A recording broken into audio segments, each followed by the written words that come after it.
Olá, seja bem-vindo à nossa aula número 4 do módulo 11, Elaboração de Matriz de Emergências. Na nossa aula número 4, nós vamos hoje estudar algumas ações para elaborar uma matriz de emergência sobre contra-sabotagem. Começo a nossa aula com a contextualização da atividade de contra-sabotagem dentro da atividade de inteligência. Então, pertencendo a contra-sabotagem à segurança ativa, que por sua vez está dentro do contexto do ramo contra-inteligência na atividade de inteligência. Antes de vermos a contra-sabotagem, é bom que conheçamos alguma coisa sobre a sabotagem. A sabotagem, ela é a atividade que ela é extremamente cercada de dúvidas e tem uma dificuldade muito grande de ser detectada e comprovada. Muitas das grandes sabotagens que estão relatadas em livros de história, em revistas ou em outras publicações, muitas vezes não se tem a comprovação cabal de que elas realmente foram caracterizadas como sabotagens. Muitas sabotagens até hoje não estão perfeitamente caracterizadas como tal. Então é muito diferente da espionagem, do terrorismo e de outras ações perpetradas por elementos hostis, no momento em que a sabotagem é muito mais difícil de ser detectada. Bom, como introdução, vejamos aqui o nosso Museu Nacional do Rio de Janeiro.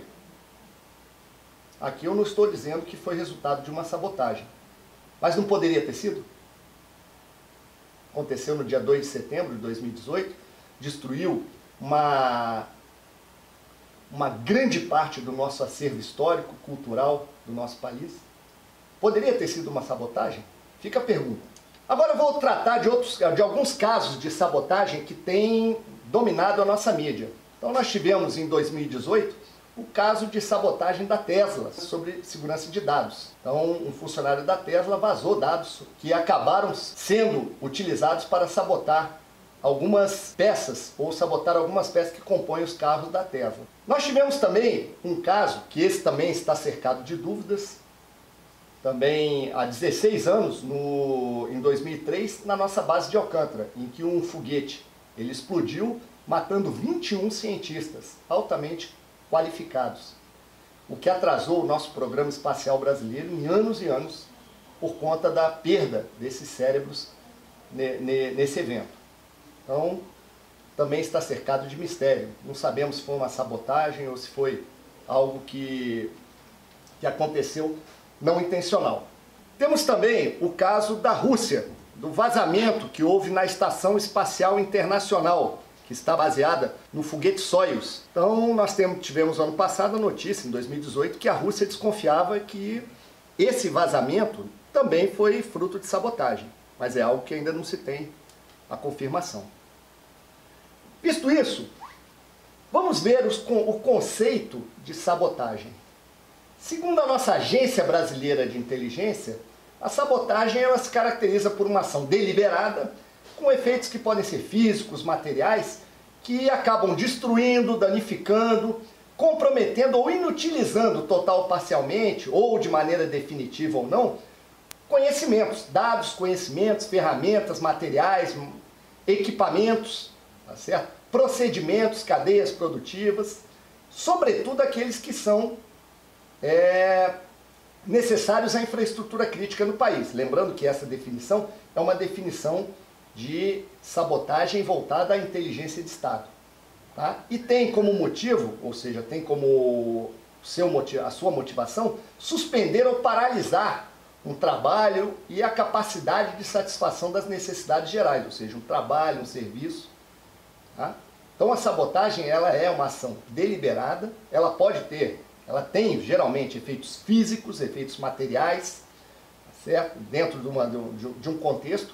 Ela pode inutilizar um determinado procedimento e tem sempre como finalidade a paralisação de um trabalho ou a paralisação de uma capacidade que serviria para, ou de um determinado procedimento que serviria para que o Estado ou uma determinada organização pudesse atingir a sua atividade fim, pudesse concretizar a sua atividade fim.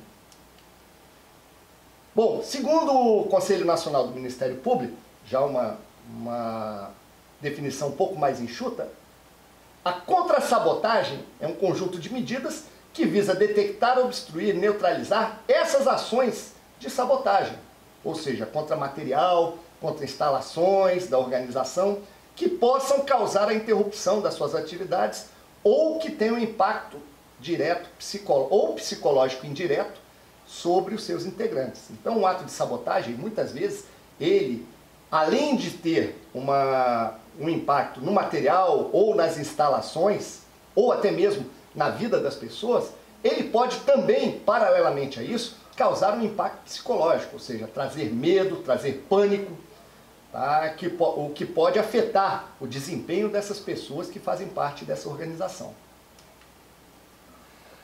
Bom, quando falamos de contra-sabotagem, na condução do planejamento de contra-sabotagem, nós temos que temos que delimitar duas fases nesse tipo de ação. Uma é antes do ato propriamente dito. Quando estamos falando em medidas de contra-sabotagem antes do ato propriamente dito, o analista de inteligência ele tem que pensar como sabotador. Ou seja, no momento em que ele está planejando a segurança orgânica da sua organização, ele tem que pensar como sabotador, raciocinando da seguinte forma: se eu fosse sabotador, onde eu iria atacar? Quais são os meus pontos críticos? Onde onde a interrupção da minha atividade causaria maiores prejuízos dentro da minha organização? Então, isso depende de um conhecimento muito grande da organização. Ou seja, é uma atividade preventiva. Ou seja, se levantar os pontos críticos, fazer um correto gerenciamento de risco e logo após esse correto gerenciamento de risco, elencar aquelas instalações ou aqueles processos ou aquelas pessoas ou aqueles materiais que são aqueles que caso sejam atingidos por um ato de sabotagem, vão causar bastante prejuízo e reforçar a segurança ali. Tá? Dentro sempre da melhoria contínua, daquele espírito de melhoria contínua. Depois do ato nós temos as lições aprendidas e a melhoria contínua, ou seja, a investigação, como se deu o ato, a engenharia reversa da ação, ou seja, para chegar não só a quem perpetrou o ato, mas também qual o modus operandi, como se conseguiu chegar naquele determinado material, naquela determinada instalação, ou atingindo aqueles determinados processos. Então, isso tem que ser estudado.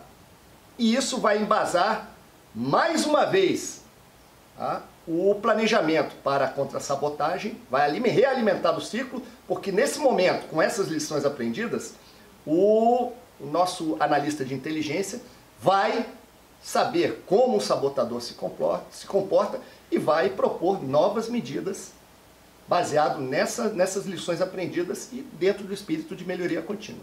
A contra-sabotagem, na sua condução, dentro da contra-sabotagem, antes, são atividades prioritariamente de segurança orgânica. Então, no momento que um analista de inteligência ele planeja e pensa como sabotador, ele propõe medidas de segurança orgânica, seja ela da segurança da informação, das áreas de instalações, dos recursos humanos ou do material, para que seja reforçados esses procedimentos no âmbito da organização para que não sofra esse tipo de atentado, de sabotagem. Depois de um ato, o que fazer depois de um ato? Basicamente, gestão de continuidade de negócio. Nós vimos no nosso módulo passado, módulo 10. Gestão de continuidade, dentro daquelas 3 fases. Na hora que ocorre o incidente, a manutenção dos níveis mínimos de funcionamento da organização e a volta à normalidade. E, muito importante, a investigação, ou seja, saber como aconteceu, para que nós possamos evitar e realimentar o ciclo, para que isso não volte a acontecer. Bom, quando falamos de segurança orgânica, nós estamos falando da análise de riscos, ou seja, se levantar quais são os riscos daquela organização. Na segurança de RH, nós teremos evitar a rotina, o controle de pessoal nas áreas que não estão abrangidas naquela zona que seria a zona de maior risco. Na segurança de áreas e instalações, restrição de acesso, controle de visitantes naquelas áreas onde existe maior risco. A segurança do material seria o cuidado, a análise de roubos, de desaparecimentos, de furtos. E na segurança da informação, o acompanhamento periódico do pessoal e as informações a serem protegidas. Então isso aí seriam os grandes conjuntos de ações que nós tomaríamos com relação à segurança orgânica antes de um ato. Na contra-sabotagem propriamente dita antes do ato, nós também nos valemos de estudos de casos de outras organizações que foram vítimas de sabotagem, estudos daqueles acidentes que nós consideramos como pequenos ou naturais. Muitas vezes esses acidentes, esse tipo de ocorrência, é o prenúncio de uma sabotagem, é um teste que o sabotador está fazendo para depois perpetrar algo maior. Então não se pode aceitar um pequeno acidente, uma pequena interrupção, achando que aquilo é natural, que não foi nada. Nós temos que pesquisar para saber se aquilo realmente tem relevância ou não. O estudo constante também de métodos de sabotagem, ou seja, a literatura nos oferece uma série de subsídios para que possamos estudar esses métodos de sabotagem ao longo da história. E muitos dos métodos de sabotagem que se utilizam hoje são métodos que já vêm sendo utilizados há muito tempo. Ou seja, o próprio analista de inteligência, no momento em que ele estuda os métodos de sabotagem, aqueles métodos consagrados, ele está, com certeza, fazendo ali uma preparação e ajudando nas medidas que ele vai tomar para impedir que essa sabotagem ocorra de novo. E a ligação com os órgãos de segurança pública e especialistas. Isso aí é algo que qualquer gestor de inteligência ou de segurança tem que fazer o tempo todo. Quando falamos em atos depois da sabotagem, nós estamos falando da investigação. Em primeiro lugar, inicialmente, fazer 5W2H, ou seja, a matriz de emergência, colocá-la em funcionamento. O isolamento da área, ou seja, para não se perder nenhuma evidência, que pode vir a ajudar, que pode vir a auxiliar a elucidação do caso. A investigação vai ser conduzida pelos órgãos de segurança pública, em princípio, auxiliada pelo setor de segurança e o setor de inteligência da organização. E ela tem que ser acompanhada, tá, pelo setor de inteligência. Ainda depois do ato, nós temos as providências de gestão de continuidade dos negócios. O reforço de segurança no local do acidente e também nos locais que têm características similares. Vamos supor que fosse uma indústria, uma fábrica, um determinado galpão dessa fábrica que fabrica uma determinada peça. Ele foi sabotado, houve uma explosão. Então, nós vamos ter que fazer toda a gestão de continuidade de negócio naquela instalação e, paralelamente, também fazemos o levantamento, aliás, esse levantamento já vai estar feito, nós reforçarmos a segurança nas instalações que também são similares àquela. Um outro galpão que fabrica um outro tipo de peça, que também pode ser alvo. E acionar o nosso plano de continuidade, gestão de continuidade de negócios, dentro daquelas 3 fases que nós vimos no nosso módulo de continuidade de negócios. A resposta ao incidente, ou seja, a contingência, a continuidade do negócio, ou seja, o nível mínimo, e por fim, a volta à normalidade.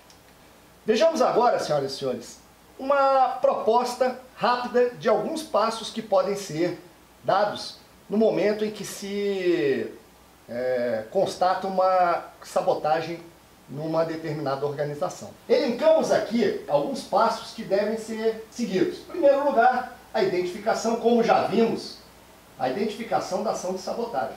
O segundo passo é o isolamento da área, ou seja, da cena do crime, a preservação da cena do crime, que vai ter que ser feito pelo setor de segurança, logo depois que o evento foi ocorrido.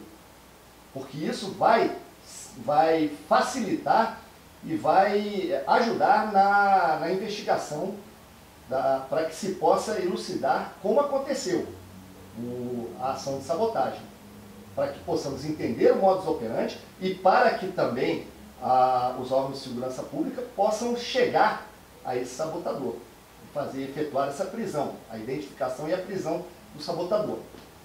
Comunicação dos fatos ao setor de inteligência, da mesma forma que na contra-espionagem e na contra-propaganda, a produção de conhecimento e o desencadeamento de procedimentos de resposta de GCN, então no caso aí a produção de conhecimentos da mesma forma que na contra-propaganda e na contra-espionagem, e nesse caso, na sabotagem, nós já temos que desencadear os primeiros procedimentos de contingência na resposta ao incidente. Por quê? Porque uma sabotagem, com certeza, para que seja sabotagem, ela vai interromper um processo de maneira deliberada. Então, nós já temos que desencadear aquela primeira fase do nosso planejamento de gestão de continuidade de negócio.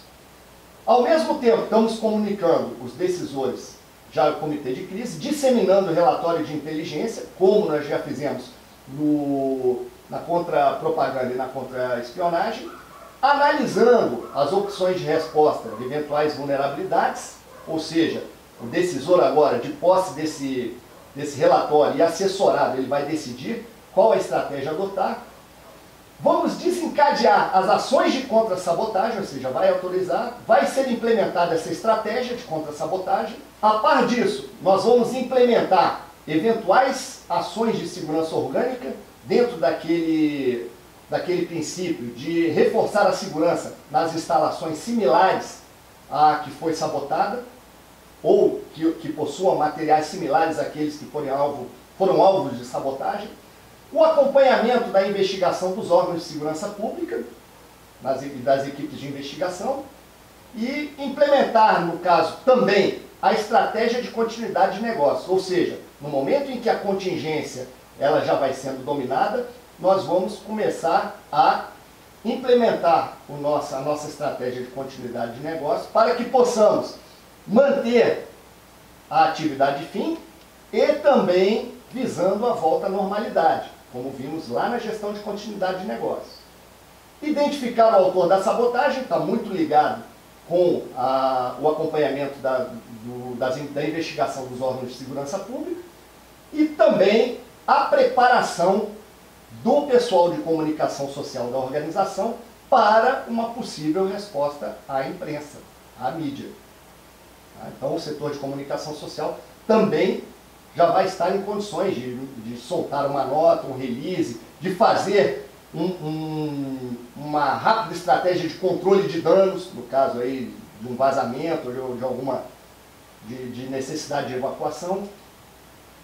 Monitorar os efeitos da estratégia de contra-sabotagem adotada, elaborar os relatórios para poder estabelecer um sistema de lições aprendidas, implementar, no caso aqui, as ações de recuperação em volta à normalidade, que seria o terceiro passo da gestão de continuidade de negócio. Temos que ter em mente o seguinte: a contra-propaganda e a contra-espionagem, muitas vezes a propaganda e a espionagem não causam, elas podem ser ações iniciais que podem embasar um ato de sabotagem ou um ato de terrorismo. Então, por isso que agora, nesse tipo de ocorrência, como a sabotagem, nós damos uma ênfase maior na gestão de continuidade de negócio, no faseamento dessa gestão de continuidade de negócio, no momento em que nós tivemos um prejuízo causado por esse ato de sabotagem, que interrompeu um determinado procedimento e processo. E no final, a implementação de melhorias de segurança orgânica, ou seja, fechando o ciclo, nós vamos, já com esse acréscimo desse tipo de conhecimento adquirido por esse ato de sabotagem, continuar pensando como sabotadores e melhorando sempre a nossa estratégia de segurança orgânica. Dessa forma, nós deixamos aqui uma proposta de um quadro para que os senhores possam preencher com as características das suas unidades, das suas organizações. E dessa forma complementar esses passos que nós sugerimos aqui, que são passos extremamente genéricos. Para completar, eu deixo aqui uma frase, e para finalizar a nossa aula, de Ann Landers, uma jornalista americana que morreu em 2002. E ela diz, com muita propriedade, que as oportunidades, elas normalmente se apresentam para nós em forma de trabalho árduo e difícil. E, por isso, muitas pessoas não conseguem identificá-las. Então, nós não podemos esperar que nada caia do céu. Tá? Temos que agarrar essas oportunidades, temos que ser proativos, principalmente na função de inteligência, na gestão de continuidade de negócio, para que possamos fazer o nosso trabalho da melhor maneira possível. E não existe trabalho fácil, não existe dia fácil. Todos os dias serão difíceis. Nós temos que nos portar da melhor maneira em todas as ocasiões. Com isso, eu me despeço de todos, desejando bons estudos e nos encontramos na próxima aula. Muito obrigado.